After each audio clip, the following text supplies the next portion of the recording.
Hello पॉपुलर्स, this is your Ayush भैया and आज की इस पूरी वीडियो में हम लोग जो कृतिका का बुक है उसमें आग लगाने वाले हैं। अगर सीधे साधे मतलब में समझाओ तो आज की इस एक वीडियो में हम लोग पूरे कृतिका बुक के जितने भी चैप्टर्स है ना, सारे चैप्टर्स एक ही वीडियो में लाइन बाय लाइन एनिमेटेड वे में कवर करने वाले हैं। एंड ट्रस्ट मी, ये जो वीडियो है ना, ये उन स्टूडेंट्स को बहुत ज़्यादा हेल्प करेगा जिनका एग्जाम बहुत ज़्यादा करीब है या दरवाजे पे नॉक कर रहा है। तुम लोगों को कृतिका का कोई भी चैप्टर अब सर्च करके देखने की कोई जरूरत नहीं है, केवल इस वीडियो को पूरा एंड तक देख लेना एंड कृतिका का पूरा पोर्शन तुम लोगों का कंप्लीट हो जाएगा। एंड हाँ यार, उन स्टूडेंट जिनको ग्रामर की टेंशन है वो टेंशन बिल्कुल भी मत लो, क्योंकि कल से ग्रामर की भी वीडियोस मैं चैनल पे ला रहा हूँ। हमारे ग्रामर की सीरीज से जरूर जुड़ना एंड ग्रामर में ट्रस्ट मी फुल मार्क्स तुम लोग ले आओगे। तो अब चलो बिना कोई टाइम वेस्ट किए शुरू करते हैं हमारे आज के इस वीडियो को। धोते जाओ धोते जाओ धोते जाओ धोते जाओ। Hello पॉपुलर्स, this is your Ayush भैया एंड आज की वीडियो में हम लोग कवर अप करने वाले तुम्हारे कृतिका बुक का सबसे पहला चैप्टर या कह सकते हो सबसे पहला स्टोरी, जिसका नाम है माता का आंचल। तो कहानी बहुत ही ज्यादा इजी है एंड वीडियो के एंड में मैं तुम लोगों को इस पार्ट के कुछ इंपॉर्टेंट क्वेश्चंस भी प्रोवाइड करने वाला हूँ, इसलिए वीडियो को छोड़ के जाने की गलती बिल्कुल भी मत करना। अब आराम से चुकू मुकू बैठो एंड आज की इस 3D एनिमेटेड वीडियो का मजा लो। एंड सबसे पहले तुम लोग मिल लो इस कहानी के सबसे मेन कैरेक्टर से। वो कौन है उनसे तुम खुद मिलो।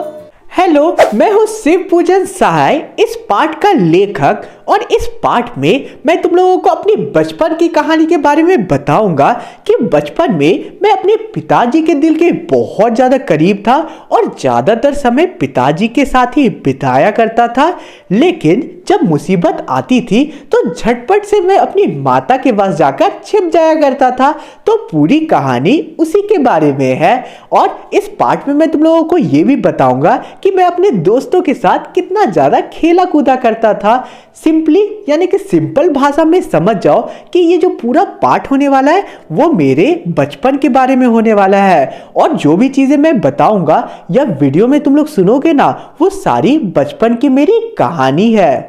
हेलो, मैं हूँ शिव पूजन शिवाय का पापा, यानी कि तुम्हारे लेखक का पिताजी हूँ मैं।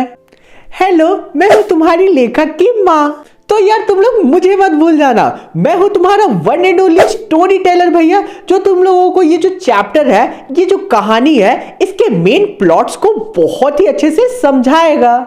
मेरे पिता सुबह सबसे पहले उठकर नहा धोकर पूजा करने के लिए बैठ जाया करते थे।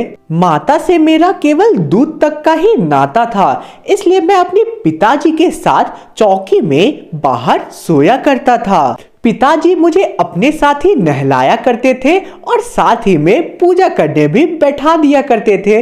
पूजा करने बैठाने के समय मैं उन्हें तिलक लगाने के लिए बहुत ज़्यादा परेशान किया करता था। थोड़ा हंसकर थोड़ा गुस्सा करके वो आखिर में मुझे त्रिपुंड लगा दिया करते थे। मेरे बचपन में लंबे लंबे बाल थे, इसलिए पिताजी मुझे प्यार से भोलानाथ कह के पुकारा करते थे। लेकिन मेरा असली नाम तारकेश्वर नाथ था और मैं पिताजी को प्यार से बाबूजी कह के पुकारा करता था और माता को मैं मैया कह के पुकारा करता था। जब लेखक के पिता रामायण का पाठ किया करते थे तो लेखक भी उनके बगल में बैठा करते थे एंड उनके पास जो आईना रखा हुआ रहता था उसमें अपने मुंह को वो निहारा करते थे जब उनके पिताजी रामायण का पाठ कर रहे होते थे। और जब पिताजी उन्हें ऐसा करते हुए देख लेते थे तो वो थोड़ा लजाते हुए शर्माते हुए उस आईने को नीचे रख दिया करते थे और जो उनके पिताजी थे वो भी इस बात को देखकर इस बात पे मुस्कुराने लगते थे। लेखक के पिता जो रामनामा बही होता है, जो कि एक किताब है, उसमें 1000 बार राम राम लिखा करते थे।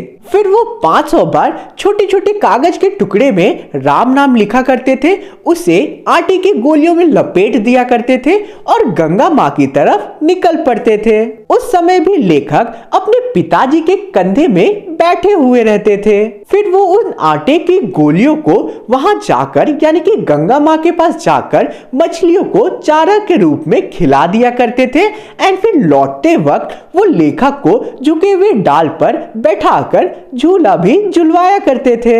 यार यहाँ तक वीडियो को अगर देख लिया होगा तो वीडियो को एक लाइक जरूर करना और चैनल को सब्सक्राइब करना नहीं भूलना। चलो आगे बढ़ते हैं। अब कभी कभी बाबूजी के साथ मैं कुश्ती भी लड़ा करता था और बाबूजी जानबूझ के हारने की नकल किया करते थे या एक्टिंग किया करते थे। मैं उनकी छाती पे तुरंत ही चढ़ जाया करता था और उनके मूंछों और दाढ़ी को जोर जोर से खींचने लगता था। पिताजी मेरे हाथों को वहां से हटाकर तुरंत ही चूम लिया करते थे। फिर वो खट्टा और मीठा चुम्मा भी मांगा करते थे और चुम्मा लेते वक्त वो अपनी दाढ़ी को बहुत ही जोर से मेरे गालों पे, मेरे सॉफ्ट गालों पे सटा दिया करते थे। मैं झुंझलाते हुए और गुस्से में उनके मूंछों और दाढ़ी को और जोर से खींचने लगता था और फिर वो बनावटी रोना रोने लगते थे। इस बात में मैं खिलखिलाकर हंसने लगता था। वो दोनों अब हंसते हंसते घर पहुंचा करते थे एंड घर जैसे ही वो आते थे तो साथ में चौकी पे बैठकर खाना खाया करते थे। जब खा खा कर जो लेखक है उनका पेट पूरी तरीके से भर जाया करता था तो लेखक के माता यानी कि लेखक की माँ उन्हें और खिलाने के लिए परेशान किया करती थी और बोला करती थी, आप तो बच्चे को 4-4 दाने का कोर खिलाते हैं। इससे बच्चे को लगता है कि बहुत ज्यादा उसने खा लिया है, लेकिन उसने तो ज्यादा खाया ही नहीं है। आपको खिलाने का ढंग नहीं पता है। बच्चों को भर मुंह कौर खिलाना चाहिए। देखिए मैं कैसे खिलाती हूँ। मर्दुओं क्या जाने कि बच्चे को कैसे खिलाया जाता है। देखिए मैं कैसे खिलाती हूँ, इसका पेट मेरे हाथों से ही भरेगा। ये कहकर वो थाली में दही और चावल साना करती थी और अलग अलग जानवर के बनावटी नाम रख दिया करती थी हर एक कौर का। और फिर वो बोलती थी, बेटा जल्दी खा लो नहीं तो कौर उड़ जाएगा। पर मैं भी उन्हें इतना जल्दी चट कर जाता था, इतना जल्दी खा लेता था कि उन्हें उड़ने का मौका ही नहीं दिया करता था। और फिर बाबूजी बहुत ही प्यार से बोला करते थे, बेटा तुम अब राजा बन चुके हो। ये सुनते ही मैं उठकर बहुत ज्यादा उछलने कूदने लगता था और फिर चौकी से उतरकर एक नकली लकड़ी के घोड़े को लेकर घर से बाहर निकल पड़ता था अपनी गली में। जब भी भोलानाथ यानी कि तुम्हारे लेखक मेरे हाथों में आया करते थे तो मैं उन्हें पकड़कर सबसे पहले उन्हें तेल लगाया करती थी। वो भी जोर जोर से रोने लगता था। उसका रोना सुनकर उसके पिताजी भी मेरे पे बहुत ज्यादा गुस्सा करते थे, लेकिन मैं उसे नहीं छोड़ती थी और मैं किसी की बात नहीं सुनती थी। उसे तेल लगाकर, उसकी चोटी बनाकर, उससे एक टीका लगाकर कन्हैया के जैसे तैयार कर दिया करती थी और फिर छोड़ दिया करती थी। मैं भोलानाथ को अपनी गोदी में लेकर बाहर निकलता था और वो सिसकता रहता था, लेकिन जैसे ही वो अपने मित्रों को देखता था यानी कि अपने दोस्तों की टोली को देखता था तो वो रोना भूलकर मेरी गोदी से उतर पड़ता था और तुरंत ही अपने दोस्तों के साथ जाकर खेलने लगता था। लेखक अपने हमजोलियों यानी कि मित्रों के दल के साथ मिलकर अलग अलग तमाशे करने लगते थे। तमाशे भी ऐसे वैसे नहीं बल्कि अलग अलग नाटक। चबूतरे का एक कोना नाटक घर बनता था। अब चबूतरा क्या होता है? कोई भी चीज जो जमीन के हाइट से ऊपर हो उसे हम लोग बेसिकली चबूतरा कहते हैं। लेखक और उनके मित्र चबूतरे को खेलने के लिए यूज किया करते थे। उनके पिताजी जिस चौकी पर बैठकर नहाया करते थे यानी कि जिस पीढ़े के ऊपर बैठकर नहाया करते थे वो उन लोगों का रंगमंच बना करता था, या कह सकते हो कि वो लोग उसे स्टेज की तरह इस्तेमाल किया करते थे। उसे वो लोग नकली मिठाई दुकान भी बना दिया करते थे और वहां वो ढेले के लड्डू, पत्तों के पूरी कचौरी, गीली मिट्टी की जलेबियां, टूटे हुए घड़े के बतासे आदि मिठाइयाँ वो उस दुकान पे सजाए करते थे, या कह सकते हो कि रखा करते थे। जस्ते यानी कि जिंक के छोटे छोटे टुकड़ों को हम पैसे बना दिया करते थे। हम ही लोग दुकानदार भी थे और हम ही लोग खरीदार भी थे। बाबूजी भी कभी कभी आते थे हमारी दुकान पे, हमारी नकली दुकान पे, और कुछ खरीद लिया करते थे। कुछ ही देर में हम लोग मिठाई की दुकान बढ़ाकर अलग अलग चीजों की हेल्प से, मदद से घरौंदा बनाने लगते थे। पानी के घी, धूल की आटा और बालू की चीनी से हम लोग जियोनार तैयार करते थे। जियोनार मतलब पार्टी, यानी कि जियोनार का आयोजन किया करते थे और जियोनार में सभी लोगों को बुलाया करते थे। बाबूजी भी जियोनार में यानी कि पार्टी में तुरंत आ जाया करते थे और फिर उन्हें देखते ही मैं और मेरे सारे मित्र हंसते हंसते वहां से तुरंत रफू चक्कर हो जाया करते थे और पिताजी भी हंसते हंसते लोटपोट होने लगते थे। कभी कभी वो लोग बारात का भी जुलूस निकाला करते थे और बारात में बजाने के लिए अलग अलग चीजों को बैंड बाजा यानी कि अलग अलग चीजों को बैंड बाजा की तरह इस्तेमाल किया करते थे। टूटे चूहेदानी को वो पालकी बना दिया करते थे। लेखक समधी बनकर एक बकरे पे बैठ जाया करते थे और जो बारात होती थी वो चबूतरे की एक एंड से दूसरी एंड तक जाती थी और फिर रुक जाया करती थी। वहां वो दुल्हन को चारपाई पे बैठाकर वापस ले आया करते थे। वो लोग जैसे ही लौटते थे तो जो लेखक के पिताजी होते थे वो भी वहां पहुंच जाया करते थे और जो दुल्हन का दुपट्टा होता था उसे उठाकर दुल्हन का चेहरा देखने लगते थे। ये सारी चीजों को देखकर लेखक और लेखक के सारे मित्र बहुत ज्यादा शर्मा जाया करते थे और तुरंत ही वो सारी चीजें को छोड़कर वहां से भाग जाया करते थे। थोड़ी देर बाद फिर से लड़कों की एक मंडली जुटा करती थी। इकट्ठा होते ही सभी कोई प्लान बनाते थे कि इस बार खेती की जाए। चबूतरा खेत बन जाता, कंकड़ पत्थर बीज बन जाते, मेरी थंब यानी कि जो थंब उंगली है वो हल का काम करती और इस तरह हम लोग खेती किया करते थे। बड़ी मुश्किल से और बड़ी मेहनत से खेतों को जोते जाते थे, उसमें पानी पटाए जाते थे। फसल तैयार होने में ज्यादा समय नहीं लगता था और हाथों हाथ हम फसल को काट दिया करते थे और इसी बीच पिताजी फिर से आया करते थे और पूछा करते थे, इस साल की खेती कैसी रही भोलानाथ? फिर क्या हम लोग जैसे तैसे अपने खेतों को उसी तरह छोड़कर हंसते हंसते वहां से भाग जाया करते थे।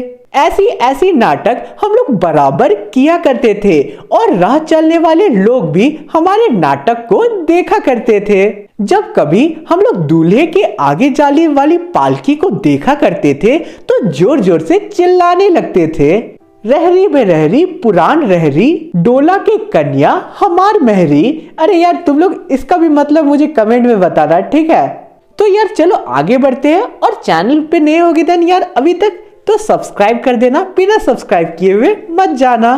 अब होता क्या है, इसी बात पर एक बूढ़े वर ने हम लोगों को एक दिन बहुत दूर तक दौड़ाते हैं और पत्थर भी हमारे पे फेंकते हैं। उसका चेहरा मुझे आज तक याद है। पता नहीं किस ससुर को ऐसा बेकार सा दामाद मिल रहा होगा। वैसे घोड़े मुंह वाला आदमी हमने अपने जीवन में कभी नहीं देखा जो बच्चों पे पत्थर फेंकता हो।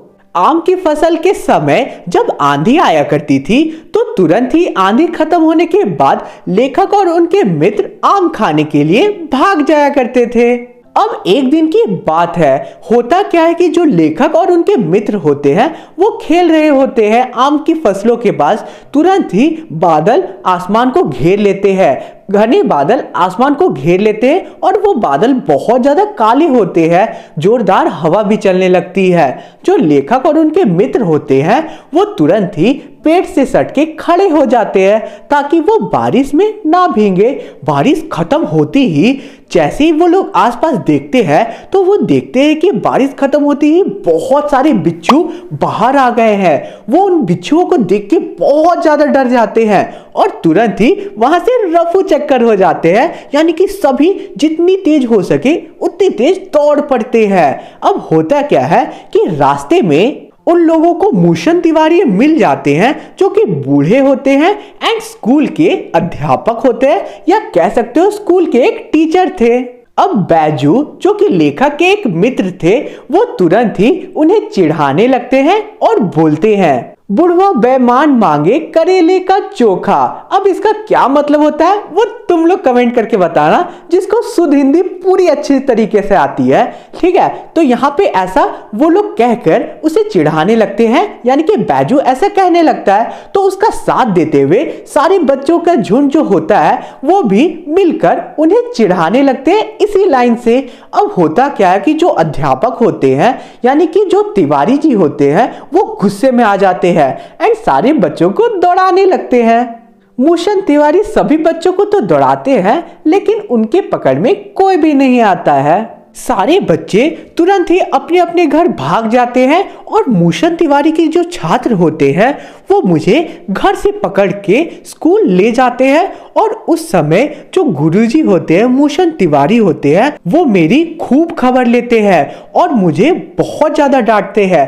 पिताजी को जैसे ही ये बात पता चलती है कि मुझे स्कूल ले जाया गया है तो वो तुरंत ही भागते भागते स्कूल आते हैं और फिर मुझे बचाते हैं और फिर वहां से ले जाते हैं। मैं पिताजी की गोद में बहुत देर तक सिसक सिसक के रोता रहता हूँ और उनकी जो पूरी कमीज होती है वो भी भिंगा देता हूँ। अब रास्ते में जाते वक्त मुझे फिर से मेरी दोस्तों की टोली दिख जाती है और मैं रोना भूलकर तुरंत ही पिताजी की गोद से उतरकर अपने दोस्तों के ग्रुप में जुट जाता हूँ और फिर अपने दोस्तों के साथ खेलने के लिए निकल पड़ता हूँ। अब वो लोग दौड़कर मकई की खेत में चले जाते हैं। वो देखते हैं कि वहां पे एक टीला था और टीले में छेद था और ऑब्वियसली वो छेद चूहे के लिए होगा। ठीक है, चूहा बेसिकली वहां रहता होगा, इसलिए वो लोग क्या करते हैं तुम लोगों को पता है, बहुत सारा पानी लाते हैं एंड सभी एक एक करके उसमें पानी डालते जाते हैं।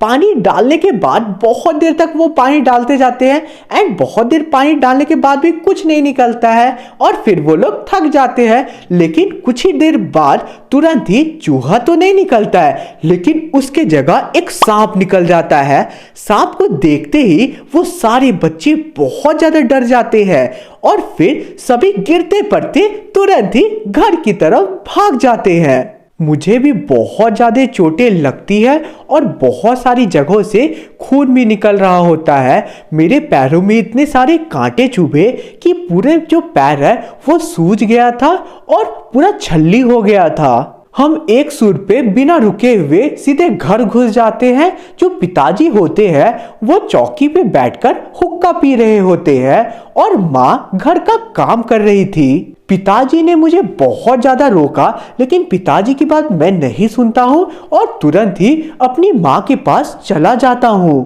वहां जाकर मैं तुरंत ही उसके गोद में बैठ जाता हूँ और आंचल में जाकर यानी कि मेरी माता का आंचल में जाकर मैं छिप जाता हूँ क्योंकि मुझे उस समय बहुत ज्यादा डर लग रहा था। लेखक की माँ अपने घर के सारे कामों को छोड़ देती है और बहुत ज्यादा डर जाती है। वो भी लेखक की हालत को देखकर बहुत ज्यादा डर जाती है और रोने लगती है। उसके साथ साथ जो पूरा घर होता है उसमें जो भी लोग होते हैं सभी बहुत ज्यादा डर जाते हैं। लेखक की माँ उन्हें बार बार चूमने लगती है और पूछने लगती है कि बेटा आखिर क्या हुआ, मुझे बताओ कि तुम्हारे साथ क्या हुआ, किसी ने डांटा, आखिर क्या हुआ तुम्हारे साथ। लेकिन लेखक इतने ज्यादा डरे हुए थे और इतना ज्यादा रो रहे थे कि वो उनके माउथ से यानी कि उनके मुंह से एक भी शब्द नहीं निकल पा रहा था। बाबूजी मुझे अपनी गोद में लेने की बहुत ज्यादा कोशिश करते हो उस समय, लेकिन मैं अपनी माँ का गोद नहीं छोड़ता हूँ क्योंकि मुझे मेरी माता के आंचल में शांति की अनुभूति हो रही थी। तो यार इसी के साथ आज का हमारा पूरा पार्ट अच्छे से बहुत अच्छे से कंप्लीट होता है। कहीं पे भी डाउट होगा ना, कमेंट एरिया पूरा खुला है, कमेंट करके पूछना, मैं जरूर रिप्लाई दूंगा। और हाँ यार, चैनल पे नए हो तो सब्सक्राइब कर देना, वीडियो को एक लाइक तो बनता ही है क्योंकि तुम लोगों के लिए मैं बहुत ज्यादा मेहनत करता हूँ। अब तुम्हारे स्क्रीन में कुछ इंपॉर्टेंट क्वेश्चंस आ रहे हैं, इन्हें देख लो। ये questions exam point of view से इंपॉर्टेंट हो सकते हैं। इनके आंसर चाहिए होगा तो टेलीग्राम ग्रुप ज्वाइन कर लेना, वहाँ PDF के फॉर्म में तुम लोगों को ग्रुप में इसके आंसर्स अवेलेबल होंगे। धोते जाओ धो, धोते जाओ धो, हेलो पोपलूज, this is your only Ayush भैया एंड आज की वीडियो में हम लोग पढ़ने वाले हैं तुम्हारी कृतिका बुक का एक बहुत ही इजी सा चैप्टर जिसका नाम है साना साना हाथ जोड़ी।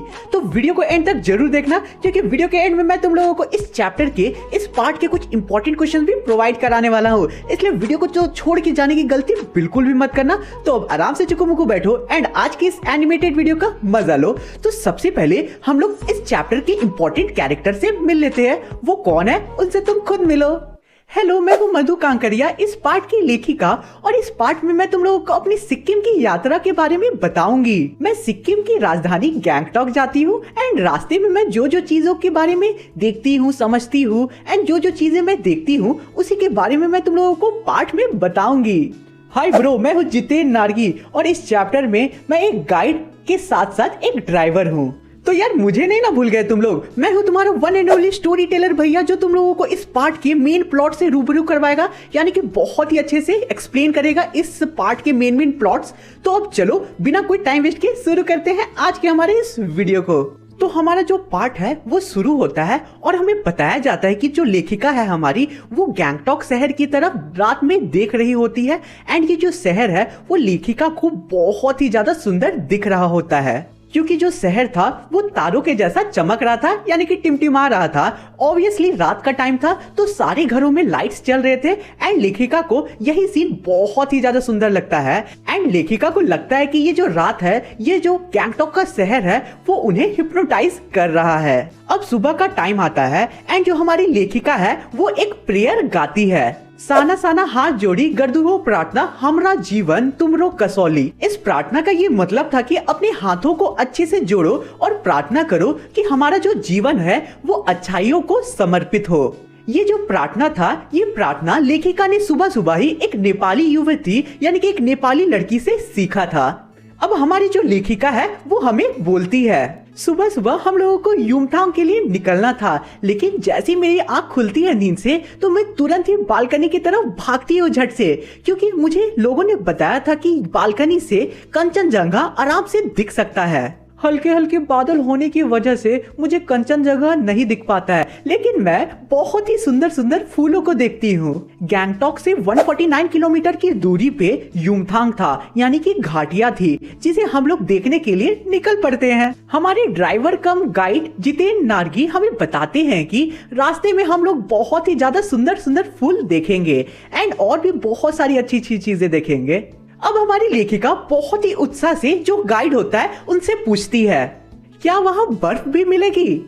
चलिए तो अब वो लोग अपनी जर्नी को शुरू करते हैं और जर्नी शुरू करते ही सबसे पहले वो लोग पाइन और धूपी के नुकीले पेड़ों को देखते हैं जो कि उन लोगों को बहुत ही ज्यादा खूबसूरत लगता है। वो लोग अब पहाड़ी रास्ते में धीरे धीरे आगे बढ़ते जाते हैं। जो वहाँ के लोग थे वो बौद्ध धर्म को बहुत ही ज्यादा मानते थे, इसलिए उन्होंने जगह जगह पे सफेद और रंगीन पत्रिकाएं लगा के रखी थी। अब पत्रिकाएं का मतलब क्या होता है? सफेद और रंगीन झंडियां उन्होंने बहुत जगहों पे लगा के रखी थी जो लेखक और उनकी टीम देखते हैं रास्ते में। अब जो गाइड होता है वो इन सफेद और रंगीन झंडियों के बारे में बताता है एंड इसका रीजन बताता है कि बौद्ध धर्म के लोग इसे आखिर जगह जगह पे क्यों लगाते हैं।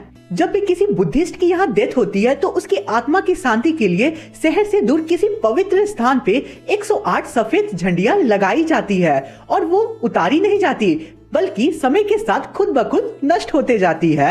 और कभी कभी कुछ नई कार्य का शुरुआत होता है, कोई अच्छा कार्य होता है तो शहर में रंग बिरंगे झंडियां लगाई जाती है। गाइड बोलता जा रहा था और हमारी जो लेखिका थी उनका जो नजर था वो जीप में लगी दलाई लामा की एक तस्वीर पे ही टिकी हुई थी। जो लेखिका थी वो ये जो तस्वीर है वो बहुत सारे दुकानों में भी देखती है एंड सेम तस्वीर दलाई लामा का उनकी जीप में भी लगी हुई थी। अब लेखिका वो जगह भी देखती है जहाँ पे फिल्म गाइड की शूटिंग हुई थी। उस जगह का नाम था कवि लॉन्गस्टैंग था। अब हमारी जो लेखिका है वो एक स्मारक पत्थर देखती है। ये जो स्मारक पत्थर था ये लेमचा और भूटिया नाम के दो ट्राइब के बीच की शांति वार्ता का शुरुआत स्थल था। अब मैं एक कुटिया में एक चक्र को देखती हूँ जो घूम रहा होता है और उसके बारे में मुझे जितेन कुछ ऐसी बात बताता है जिसे मैं सुन के शॉक्ड हो जाती हूँ। ये प्रेयर व्हील है और इसे घुमाने से सारे पाप धुल जाते हैं जिंदगी के। धीरे धीरे वो लोग ऊंचाई की तरफ बढ़ते जा रहे थे एंड जो सारे घर थे ऊंचाई से वो उन लोगों को छोटे छोटे दिख रहे थे और हिमालय जो था वो लोगों को बड़ा दिख रहा होता है। रास्ते छोटे छोटे और घुमावदार होने लगे। बीच बीच में वो लोग रंग बिरंगे फ्लावर्स भी देखते हैं। उन लोगों का जीप कच्चे पक्के रास्ते से होता हुआ हरियाली वाले रास्ते से आगे बढ़ रहा था और अब इस पॉइंट ऑफ टाइम पे लेखिका बोलती है। इतने अच्छे दृश्य को देख के सारे सैलानी खुशी खुशी गाना गाना शुरू कर देते हैं, लेकिन मैं चुपचाप अपनी सीट में बैठी होती हूँ।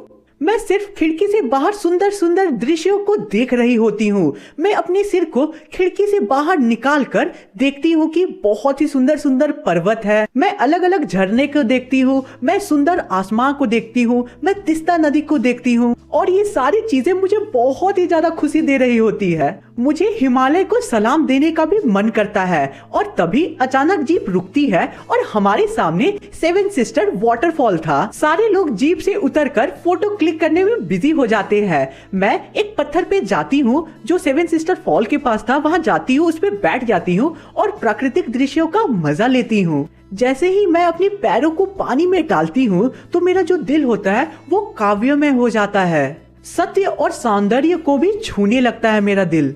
अब वो लोग आगे बढ़ते हैं एंड रास्ते में फिर वो लोग आगे बढ़ते जाते हैं तो और भी मनमोहक दृश्य देखते हैं। कहीं हिमालयस की शोभा हरी थी तो कहीं पीली थी और कई जगहों पे जो हिमालय का शोभा था वो पथरीली दिख रही थी उन लोगों को। अब अचानक क्या होता है जानते हो? अब अचानक पूरे एटमॉस्फेयर को यानी कि पूरे पहाड़ों को बादल ढक देते हैं, यानी कि घने बादल पूरे पहाड़ों को घेर लेती है। एंड फिर कुछ देर बाद जब बादल छटते हैं तो लेखिका के सामने बहुत ही बड़े बड़े पहाड़ होते हैं। लेखिका को ये दृश्य देखकर बहुत ही ज्यादा अच्छा लगता है एंड फिर उसे लगता है कि वो ईश्वर के यानी कि भगवान के बहुत ज्यादा पास है। ऑब्वियसली पास तो है ही, कुछ भी 19-20 हुआ बस लेखिका समझ जाओ तो वो तो पास है ही एक तरह से देखोगे। तो लेखिका भी वही बोल रही है कि उन्हें लगता है उस वातावरण को देखकर लेखिका को लगता है कि वो ईश्वर के बहुत ज्यादा पास है। इस वातावरण को देखकर जो लेखिका है वो सुबह वाला प्रेयर फिर से रिपीट करने लगती है और गाती है, साना साना हाथ जोड़ी, और आगे पूरा प्रेयर वो गा लेती है। ठीक है, अब लेखिका पहाड़ी औरतों को देखती है जिनके हाथों में हथौड़े होते हैं एंड वो हथौड़े से मार मार के पत्थरों को तोड़ रही होती है एंड रास्ता बना रही होती है। कई औरतों की पीठ पे तो बच्चे भी टंगे हुए थे एंड वो लोग बहुत ही मेहनत से अपने काम को कर रहे थे। इसे देखकर लेखिका को थोड़ा बुरा लगता है कि वो लोग कितना मेहनत कर रहे हैं एंड इन पहाड़ी औरतों को तो बहुत कम वेजेस में इतना मेहनत वाला काम करना पड़ता है। तो अब आगे बढ़ती है लेखिका और हमें बताती है कि यानी कि जो चैप्टर है उसमें हम आगे बढ़ते हैं और बताया जाता है कि वो लोग धीरे धीरे करके और ऊंचाइयों में बढ़ते जा रहे थे। अब वो लोग 7-8 साल के पहाड़ी बच्चों को देखते हैं जो स्कूल से लौट रहे थे एंड उनसे लिफ्ट मांग रहे थे। हर रोज ये जो बच्चे हैं वो 3 किलोमीटर पहाड़ में चढ़कर स्कूल जाते हैं पैदल। अब गाइड से मनी जो कि उन लोगों की दोस्त थी एंड साथ ट्रैवल कर रही थी, वो गाइड से पूछती है क्या यहाँ पे एक भी स्कूल बस नहीं है? मैडम, ये मैदानी नहीं पहाड़ी इलाका है, यहाँ जीवन बहुत ज्यादा मुश्किल भरा होता है। यहाँ पे केवल एक ही स्कूल है और जिन बच्चों को पढ़ना होता है उन्हें कोई भी हालत में इसी स्कूल में एडमिशन लेना होता है। और ये जो बच्चे हैं, बहुत सारे इनमें से जो बच्चे हैं वो स्कूल में पढ़ने के बाद शाम में काम करने भी जाएंगे और मैं भी अपने बचपन में काम करने जाता था स्कूल के बाद। खतरा अब धीरे धीरे और ज्यादा बढ़ने लगता है। जो रास्ते थे वो और ज्यादा छोटे होते जाते हैं एंड बस जीप जितना ही जाने का रास्ता बचता है एंड उसमें ही जीप धीरे धीरे आगे बढ़ रहा होता है। कई जगहों पे वार्निंग बोर्ड्स भी लगी हुई थी एंड उसमें लिखा हुआ था ध्यान से सावधानी से चले, बच्चे आपके घर में इंतजार कर रहे हैं। तो तुम लोग एक बात बताओ कि अगर कोई बच्चा ट्रैवल कर रहा है तो उसके घर में बच्चे कैसे इंतजार करेंगे? कमेंट करके जरूर बताना तुम लोग। एंड हाँ यार, अभी तक तुम लोगों ने चैनल को सब्सक्राइब किया कि नहीं? इंतजार कर रहा हूँ सब्सक्राइब करना एंड कमेंट करके बताना कि भैया सब्सक्राइब कर दिया हमने। ठीक है, क्योंकि तुम लोगों के लिए बहुत मेहनत करता हूँ मैं। ठीक है, सब्सक्राइब कर देना और इंस्टा पे फॉलो कर लेना। अब आगे बढ़ते हैं हम लोग। थोड़ा और आगे बढ़ने पे वो लोग याक को देखते हैं एंड अब सूरज ढल रहा था, यानी कि शाम हो रहा था और शाम से अब अंधेरा हो रहा था। वो लोग पहाड़ी औरतों को देखते हैं जो अपनी गायों को चराकर वापस घर ला रही थी एंड अपने सर पे कईयों ने बहुत सारा वुड बांध कर रखा था एंड वो अपने घर ले जा रही थी उन लकड़ियों को। फिर वो लोग चाय बागान देखते हैं एंड चाय बागान पे वो देखते हैं कि बहुत ही सुंदर युवती वहाँ पे काम कर रही होती है, यानी कि बहुत सुंदर सुंदर लड़कियां वहाँ काम कर रही थी। तो यार अब आगे लेखिका बोलती है, युमथांग जाने के लिए हम लोगों को लायुंग नाम का एक बस्ती में रुकना पड़ता है रात में। ये जो बस्ती थी ये बहुत ही ज्यादा शांत थी। तीस्ता नदी के साइड में एक लकड़ी का घर था, उस लकड़ी के घर में ही हम सभी लोग रुकते हैं। मुंह हाथ धोकर मैं तीस्ता नदी के किनारे पे बिखरे पत्थरों में जाकर बैठ जाती हूँ। सामने बहुत ही ऊंचाई से झरना नीचे गिर रहा होता है, बहुत ही अच्छी हवा चल रही होती है। वहाँ पे पेड़ पौधे उस हवा में झूम रहे थे। अब लेखिका सोचती है कि हमारी नई पीढ़ी ने प्रकृति के साथ खिलवाड़ करके बिल्कुल भी अच्छा नहीं किया है एंड उन्होंने ये काम बहुत ज्यादा गलत किया है। अब वो तीस्ता नदी के पास बैठकर प्रार्थना भी करती है और उसके बाद उस लकड़ी के घर में वो लोग रात भर डांस भी करते हैं। लायुंग की सुबह बहुत ही ज्यादा शांत थी। लेखिका अकेली ही टहलने निकल जाती है एंड वो सोचती है कि शायद उन्हें बर्फ भी मिल जाए रास्ते में, लेकिन वहाँ पे बर्फ का एक कतरा भी नहीं था। वो लोग सी लेवल से 14,000 फीट की ऊंचाई पे थे, तो तुम लोग इमेजिन कर लो कि कितनी ज्यादा हाइट पे थे वो लोग इस वक्त। अब लेखिका को घूमते हुए एक नौजवान लड़का देखता है और उन्हें बोलता है, पॉल्यूशन के चलते दिन ब दिन यहाँ पे स्नोफॉल कम होते जा रही है। अगर आपको स्नोफॉल या फिर बर्फ देखना है तो आप कटाव चली जाओ। वो भारत का स्विट्जरलैंड है और यहाँ से 500 फीट की ऊंचाई पे है और करीब यहाँ से आप ट्रैवल करके जाते हो तो 2 घंटे का समय आपको लगेगा। आप वहाँ जा सकती हो अगर आपको बर्फ देखना है तो। उम्मीद, आवेश और उत्तेजना में जो लेखिका है वो डिसाइड करती है कि वो कटाव जाएगी एंड वो लोग कटाव के रास्ते पे फिर सुबह सुबह निकल पड़ते हैं। कटाव का जो रास्ता था वो और ज्यादा खतरनाक था, रास्ते और ज्यादा छोटे छोटे थे एंड रास्ते में बहुत ज्यादा फॉग था, ठंड भी बहुत ज्यादा थी एंड बारिश भी हो रही थी, जिसके कारण जो जितेन था वो गाड़ी बहुत ही मुश्किल से चला रहा था, यानी कि अंदाजे से चला रहा था। जितेन लगभग में अपने अनुमान से गाड़ी चला रहा होता है क्योंकि बादलों ने सभी कुछ, आकाश, पेड़ पौधे, माउंटेन सभी कुछ ढक दिया था। बादलों को चीरते हुए हमारी जीप आगे की ओर बढ़ रही थी। एक गलती होती और हम सब मारे जा सकते थे। इस पॉइंट ऑफ टाइम पे, यानी कि इस सिचुएशन पे हमारी सांस लेने की आवाज को छोड़कर आसपास कोई भी जीवन नहीं था। थोड़ी ही दूर दूर पे अलग अलग चेतावनी लिखी हुई थी। अब आधे रास्ते बाद जो धुंध होता है वो हट जाता है।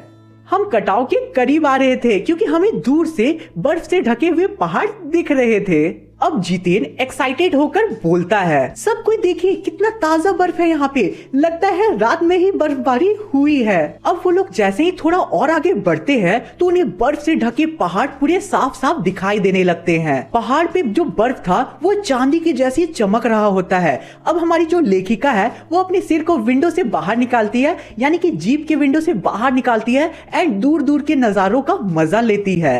अब चमत्कार होता है और हल्का हल्का जो बर्फ होता है वो गिरना शुरू हो जाता है और वो जो बर्फ था वो मोतियों के जैसा चमक रहा होता है। जितेन अब गाना गाने लगता है और सभी सैलानी तुरंत ही जीप से उतरते हैं और वो लोग बर्फ में लोटपोट हो जाते हैं, यानी कि बर्फ में खेलने लगते हैं। घुटनों तक बर्फ थी और वो जो बर्फ था वो बहुत ज्यादा सॉफ्ट था। बहुत सारे सैलानी लोटपोट होने लगते हैं बर्फ में, बहुत कोई फोटो खिंचवाने लगते हैं, यानी कि प्राकृतिक दृश्य का फोटो क्लिक करने लगते हैं। लेखिका का भी मन था कि वो भी बर्फ में लोटपोट होए, बर्फ में खेले, बर्फ में दौड़े, लेकिन जो लेखिका थी उनके पास जूते नहीं थे जिससे वो बर्फ पे चल सकती थी, यानी कि समझ सकते हो कि बर्फ पे चलने वाले उनके पास जूते नहीं थे। लेखिका अब इन सारे दृश्यों को अपने अंदर समा लेना चाहती थी और फिर वो मन में ही सोचती है कि इसी सराउंडिंग में रह के हमारे ऋषि मुनियों ने वेदों की रचना की होगी और जीवन के सत्यों को खोजा होगा। अब मनी बोलती है, देखो प्रकृति भी कितने नायाब ढंग से सारी चीजों का इंतजाम करती है। सर्दियों में बर्फ के रूप में पानी को स्टोर कर लेती है और यही बर्फ गर्मियों में पिघल जाती है एंड फिर यही बर्फ से सारे एशिया को पानी मिलती है। वहाँ नजदीक में ही चीन का बॉर्डर था। अब लेखिका जो है वहाँ जाके सैनिकों से भी मिलती है एंड उन्हें देखकर लेखिका थोड़ा भावुक भी हो जाती है, क्योंकि वो देखती है कि जो सैनिक है वो कितने ठंड में, कितने हार्श कंडीशन में हम लोगों की सुरक्षा करते हैं। अब कटाव से युमथांग के लिए लेखिका का सफर शुरू होता है और फिर वो युमथांग के लिए निकल पड़ती है। रास्ते में वो प्रियोता और उडैंड्रो के सुंदर सुंदर फूल देखती है। युमथांग कटाव जितना सुंदर बिल्कुल भी नहीं था। तब हमारी लेखिका को समझ आता है और महसूस होता है कि मंजिल से ज्यादा रोमांचक मंजिल तक का सफर होता है। मैं वहाँ पे अब एक सिक्किम की लड़की से मिलती हूँ जो अपने आप को इंडियन बोलकर संबोधित करती है और इसे सुनकर मुझे बहुत ही ज्यादा खुशी मिलती है। मुझे इसलिए अच्छा लगता है क्योंकि लोग अपने आप को केवल राज्य तक ही सीमित नहीं रख रहे थे। अब लौटते वक्त मैं पहाड़ी कुत्तों को भी देखती हूँ। अब जितेन बताता है सबको आगे पत्थर में गुरु नानक जी की फुटप्रिंट्स भी है और माना जाता है कि उनके प्लेट से एक दाना चावल नीचे गिर गया था, जिसके कारण यहाँ पे चावल की खेती की जाती है। जानते हो तुम लोग, यहाँ पे नदी, पहाड़, प्रकृति सभी चीजों की पूजा की जाती है एंड उन्हें पूजा जाता है। युमथांग पहले टूरिस्ट प्लेस नहीं था। कैप्टन शेखर दत्ता के सुझाव पे ही इसे टूरिस्ट प्लेस बनाया गया और यहाँ के अलग अलग रास्तों को ढूंढा गया। लेखिका अब अपने मन में सोचती है कि मनुष्य की यही असमाप्त खोज का नाम सौंदर्य है। और फिर जीप आगे बढ़ जाती है और हमारी जीप यहीं पे रुक जाती है, ठीक है, क्योंकि हमारा पूरा चैप्टर कंप्लीट होता है। उम्मीद करता हूँ कि तुम लोगों को चैप्टर पूरा क्लियर आउट हो गया होगा। कहीं पे भी दिक्कत होगा कमेंट करके पूछना। अब तुम्हारे स्क्रीन पे जो इंपॉर्टेंट क्वेश्चन है इसे अच्छे से कर लेना। आंसर चाहिए होगा देन टेलीग्राम ग्रुप ज्वाइन कर लेना। धोते जाओ धोते जाओ धोते जाओ धोते जाओ। Hello पॉपुलर्स, this is your Ayush भैया एंड आज की वीडियो में हम लोग कवर अप करने वाले तुम्हारे कृतिका बुक का आखिरी पार्ट, दैट इज मैं क्यों लिखता हूँ। तो वीडियो को छोड़ के जाने की गलती बिल्कुल भी मत करना, क्योंकि वीडियो के एंड में मैं तुम लोगों को इस पार्ट के कुछ इंपॉर्टेंट क्वेश्चंस भी प्रोवाइड करने वाला हूँ। तो अब आराम से चुकमुकु बैठो एंड आज की इस एनिमेटेड वीडियो का मजा लो। एंड सबसे पहले तुम लोग मिल लो इस पार्ट के मेन कैरेक्टर से। वो कौन है उनसे तुम खुद मिलो।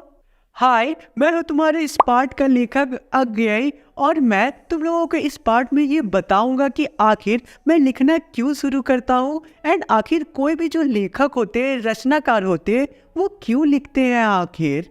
तो यार तुम लोग मुझे मत भूल जाना, मैं हूँ तुम्हारा one and only story teller भैया, जो तुम लोगों को इस पार्ट को बहुत ही अच्छे से एक्सप्लेन करेगा, इंपॉर्टेंट पॉइंट्स को बहुत ही अच्छे से समझाएगा। तो अब हमारा जो चैप्टर है, जो हमारा पार्ट है, वो शुरू होता है और हमें बताया जाता है कि आखिर मैं क्यों लिखता हूँ। ये क्वेश्चन सुनने में तो बहुत ही ज्यादा आसान लगता है, बहुत ही ज्यादा इजी लगता है, लेकिन इसका आंसर बहुत ही ज्यादा टफ है, क्योंकि इसका सही आंसर लेखक के अंदरूनी लाइफ यानी कि अंदर के जीवन से संबंध रखता है। इसका रीजन कुछ शब्दों में बताना इजी तो नहीं है, पता नहीं पॉसिबल भी है कि नहीं है। बस इतना ही किया जा सकता है कि उनमें से कुछ के बारे में तुम लोगों को बताया जा सकता है। विशेष रूप से ऐसी चीजें तुम लोगों को बताया जा सकता है जो कि तुम्हारे लिए फ्यूचर में काम आ सकती है एंड जिससे तुम्हें कुछ ज्ञान मिल सकता है। इसका एक जवाब ये है कि मैं इसलिए लिखता हूँ क्योंकि मैं खुद जानना चाहता हूँ कि मैं क्यों लिखता हूँ। लिखे बिना इस प्रश्न का उत्तर मिल ही नहीं सकता है और रियलिटी में सही आंसर, सच्चा आंसर यही है। लिखकर ही लेखक अपने अंदर की व्यवस्था को पहचानते हैं, जिसके कारण उन्होंने लिखा है और लिखकर ही वो मुक्त हो जाते हैं। मैं भी उस अंदर की व्यवस्था से मुक्ति पाने के लिए, अलग होकर उसे देखने और पहचानने के लिए लिखता हूँ। मेरा विश्वास है कि सभी कृतिकार, सभी लेखक कृतिकार नहीं होते हैं, ना ही उनके सारे राइटिंग्स कृति होते हैं। कृतिकार का मतलब होता है लेखक या रचनाकार। तो यहाँ पे हम लोगों को बेसिकली ये समझाया जा रहा है कि अगर फॉर एग्जाम्पल हम लोग एग्जाम देने जाते हैं तो वहाँ निबंध लिखने आता है हिंदी में, ठीक है, तो हम लोग निबंध को अपने वर्ड्स में लिखते हैं, ठीक है, अपने एक्सपीरियंस की बेस में लिखते हैं, ठीक है। तो अगर हम लोग लिखते हैं उसे बहुत ही अच्छे से, ठीक है, मार्क्स के लिए लिखते हैं हम लोग बेसिकली, तो उसे लिखते हैं तो हम लोग एक रचनाकार नहीं कहलाने लगेंगे। उस तरह तो दुनिया में रचनाकार की कोई कमी नहीं होगी, हर एक व्यक्ति रचनाकार बन जाएगा। रचनाकार वो इंसान होता है जो कोई भी चीज को फील करे, इमेजिन करे एंड उसके बारे में बहुत ही अच्छे से लिखे, उसे हम लोग रचनाकार कहते हैं या लेखक कहते हैं। अब हम लोगों को आगे पार्ट में बताया जा रहा है कि दो प्रकार की व्यवस्था के चलते कोई भी लेखक अपनी राइटिंग्स को लिखता है। पहला है हम लोगों का आंतरिक व्यवस्था, सेकेंड है हम लोगों का बाहरी व्यवस्था। अब आंतरिक व्यवस्था का क्या मतलब होता है? बेसिकली ऐसी चीज जो तुम लोगों को अंदर से मोटिवेट कर रही है या फिर तुम लोगों को पुश कर रही है कि तुम्हें बेसिकली ये काम करना है, तो उसे हम लोग आंतरिक व्यवस्था बोलते हैं। फॉर एग्जाम्पल कोई भी राइटर को अंदर से कुछ मोटिवेट कर रहा है, भाई हमको लिखना ही है। फॉर एग्जाम्पल मुझे मोटिवेट कर रहा है, तुम लोगों के कमेंट्स करते मोटिवेट कि भैया और वीडियोस लाइए, बहुत अच्छा एक्सप्लेनेशन था, ये सब तुम लोग लिखते हो, तो अंदर से मेरे अंदर मोटिवेशन आता है। उसे बेसिकली आंतरिक व्यवस्था मैं अपने लिए कह सकता हूँ। वैसे ही हर किसी के लाइफ में कुछ ना कुछ आंतरिक व्यवस्था होता है, वैसे ही लेखक के लाइफ में भी पहला आंतरिक व्यवस्था अंदर से आता है एंड सेकेंडली जो बाहरी व्यवस्था होता है, यानी कि बाहर की जो एक्सटर्नल फैक्टर जो तुम्हें पुश करती है कुछ करने के लिए, उसे हम लोग बाहरी व्यवस्था बोलते हैं। किसी भी लेखक के लाइफ में बहुत सारी बाहरी व्यवस्था होती है, ठीक है, एक्सटर्नल फैक्टर्स होते हैं, जैसे कि संपादकों का आग्रह, यानी कि बुक लिखवाने वालों का आग्रह, प्रकाशक का प्रेशर एंड तीसरी चीज है जो कि सबसे इंपॉर्टेंट है, वो है मनी फैक्टर, ठीक है। कोई भी लेखक तीसरी चीज के लिए, बाहरी एक्सटर्नल फैक्टर के लिए काम करते हैं, तो वो है मनी, जो कि बहुत ही ज्यादा कॉमन है। कोई भी लोग काम करते हैं तो वो मेनली मनी के लिए ही करते हैं, तो वही चीज यहाँ पे एक्सप्लेन किया गया है। कृतिकार ईमानदारी से भेद बनाए रखते हैं कि कौन सी कृति अंदर की प्रेरणा का फल है, कौन सा लेखन बाहरी दबाव का फल है। हमारी दूसरी बात यह है कि कोई भी बाहर का दबाव रियल में असली दबाव नहीं होता है। वो मानो कि अंदर का जो टैलेंट होता है कोई भी लेखक का, वो उसे और ज्यादा बढ़ा देता है एंड मोटिवेट करता है कि कोई भी लेखक और ज्यादा लिखे, या कह सकते हो कि अंदर की लिखने की इच्छा जगा देता है। ये सब यहाँ पे कृतिकार का स्वभाव और सेल्फ डिसिप्लिन का बहुत ज्यादा महत्व होता है। कुछ ऐसे आलसी लेखक भी होते हैं जो बिना एक्सटर्नल फैक्टर यानी कि बिना बाहरी दबाव के कुछ लिख ही नहीं पाते हैं। इसी के सहारे उनके अंदर की व्यवस्था स्पष्ट होती है। ये कुछ ऐसा है जैसे कि कोई बेड पे सोया है और सुबह सुबह का टाइम है, तो वो तब तक नहीं उठता है जब तक उसका मोबाइल अलार्म नहीं देता है या फिर उसका क्लॉक जोर जोर से बजता नहीं है। वो तब तक नींद खुलने के बाद भी सोया हुआ रहता है। हालांकि उसका नींद खुल जाता है लेकिन वो अलार्म का वेट करते रहता है। तो तुम लोग मुझे कमेंट करके बताओ मेरे प्यारे दोस्तों कि तुम लोगों में से ऐसा कौन कौन करता है। अब हम लोग आगे बढ़ते हैं, तो पाठ में आगे लिखा हुआ है कि इस प्रकार कोई भी कृतिकार बाहरी एक्सटर्नल पे पूरी तरीके से डिपेंडेंट नहीं हो जाता है। वास्तव में कृतिकार बाहर के दबाव के प्रति समर्पित नहीं हो जाते हैं। उसे लेखक एक सहायक यंत्र यानी कि मोटिवेशनल फैक्टर के जैसा काम में लाते हैं अपने फील्ड में। मुझे इस सहारे की जरूरत कभी नहीं पड़ती है, लेकिन मुझे इन सब सहारों से कोई दिक्कत भी नहीं है। ये अंदर की व्यवस्था आखिर क्या होती है, इसे समझाना बहुत ही ज्यादा कठिन है, लेकिन उदाहरण की हेल्प से, एग्जाम्पल की हेल्प से तुम लोग इसके बारे में अच्छे से समझ सकते हो। इसलिए हमारे जो ऑथर है यानी कि हमारे जो लेखक है, वो तुम्हें इसके बारे में एग्जाम्पल देते हुए बहुत ही अच्छे से समझाएंगे। तो अब लेखक बोलते हैं, अपनी एक कविता का मैं चर्चा करूं जिससे तुम लोगों को सारी बात बहुत ही अच्छे से समझ आ जाएगी एंड क्लियर आउट हो जाएगी। देखो, मैं बचपन से ही साइंस का विद्यार्थी रहा हूँ एंड मैंने सारी पढ़ाई साइंस के सब्जेक्ट से ही की है। मुझे एटम्स, मॉलिक्यूल्स और रेडिएशन के बारे में बहुत सारी चीजें पता थी एंड पता है।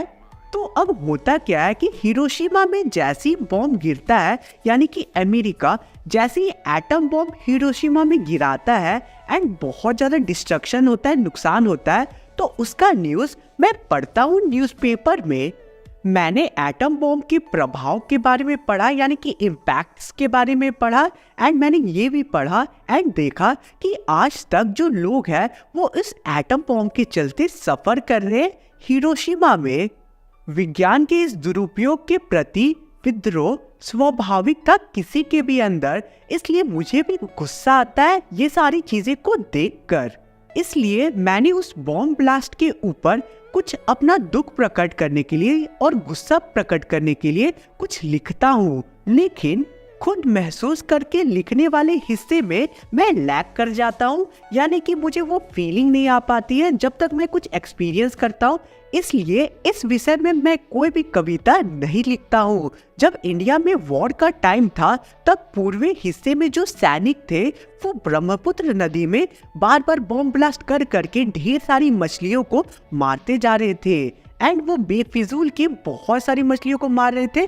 उन्हें जरूरत बहुत कम मछलियों की थी अपने पेट को भरने के लिए, लेकिन बॉम्ब ब्लास्ट जब भी होता था तब ढेर सारी मछलियां उस बॉम्ब ब्लास्ट में मारी जा रही थी, वो भी बेफिजूल की। इसे देखकर मुझे बहुत ज़्यादा अंदर से दुख होता है, पीड़ा होती है, दर्द होती है, और इसे मैं एटम बॉम्ब वाली इंसिडेंट से रिलेट करके वहाँ के दुख को उस दुख को रिलेट कर सकता था, क्योंकि यहाँ पे भी मछलियाँ बेफिजूल की मरी थी और एटम बॉम्ब के चलते भी बहुत सारे लोग बेफिजूल में मारे गए। अब लेखक को एक दिन जापान जाने का मौका मिलता है, एंड तब वो हिरोशिमा भी जाते हैं, एंड फिर वो वहाँ के हॉस्पिटल भी विजिट करते हैं। वो देखते हैं कि रेडियम पदार्थ से पीड़ित लोग आज भी हॉस्पिटल में कष्ट से अपनी जिंदगी व्यतीत कर रहे हैं। इस प्रकार से लेखक को सामने से अनुभव हुआ, पर अनुभव से अनुभूति गहरी चीज है। कम से कम कृतिकार के लिए अनुभव तो घटित का होता है, पर अनुभूति संवेदना और कल्पना के सहारे उस सत्य को आत्मसात कर लेती है जो वास्तव में कृतिकार के साथ घटित नहीं हुआ है रियलिटी में। अब एक दिन मैं हिरोशिमा में घूमने के लिए ऐसे यूं ही टहलने के लिए निकलता हूँ। मैं एक जला हुआ पत्थर को देखता हूँ जिसमें पत्थर में एक लंबी उजली सी परछाई थी।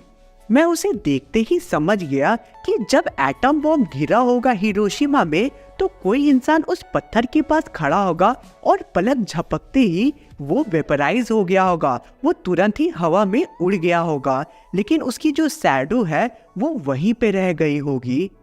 और इसी ट्रेजेडी के बारे में इस पत्थर में लिखा हुआ है। उस छाया को देखकर हमारे लेखक को ऐसा लगता है कि किसी ने उनके गाल में जोर से थप्पड़ मारा हो। मैं फील करता हूँ कि उस टाइम उसे कितना ज़्यादा दुख, दर्द, पीड़ा हुआ होगा। लिटरली मुझे अंदर से बहुत ही ज़्यादा खराब लगता है उसे देखकर, उस शैडो को देखकर, एंड मुझे लिटरली रोने का भी मन करता है, लेकिन क्या कर सकते थे, अब जो हो गया उसे कोई चेंज नहीं कर सकता है। इसी से लेखक के अंदर की विवशता जागी और फिर वो भारत लौटते वक्त ट्रेन में बैठकर एक कविता लिखते हैं इसके बारे में। कविता अच्छी थी या खराब थी इससे लेखक को कोई भी फर्क नहीं पड़ता है। ये सारी चीजों को देखकर लेखक के अंदर जो अनुभूति उत्पन्न हुई वो सच्ची थी और यही उनके निकट की बात है। इसी के साथ आज का हमारा पूरा पार्ट बहुत ही अच्छे से कंप्लीट होता है लाइन बाय लाइन। उम्मीद करता हूँ कि एक्सप्लेनेशन बहुत ही अच्छा लगा होगा तुम लोगों को। चैनल पे नहीं होते सब्सक्राइब कर देना यार, क्योंकि तुम लोगों के लिए बहुत ही ज़्यादा मेहनत करता हूँ। अब तुम्हारी स्क्रीन में कुछ इंपॉर्टेंट क्वेश्चंस आ रहे हैं, इन्हें देख लो, ठीक है। ये जो क्वेश्चंस है एग्जाम पॉइंट ऑफ व्यू से इंपॉर्टेंट हो सकते हैं, ठीक है। इसके आंसर चाहिए होगा देन टेलीग्राम ग्रुप ज्वाइन कर लेना, लिंक डिस्क्रिप्शन में गिवन है। इंस्टाग्राम पे फॉलो नहीं किया देन उसे भी फॉलो कर लेना वहाँ पे मुझे, ठीक है। उसका भी लिंक पिंड है कमेंट एरिया में और डिस्क्रिप्शन में। चलो मिलते हैं किसी और वीडियो में। Thanks for watching the video.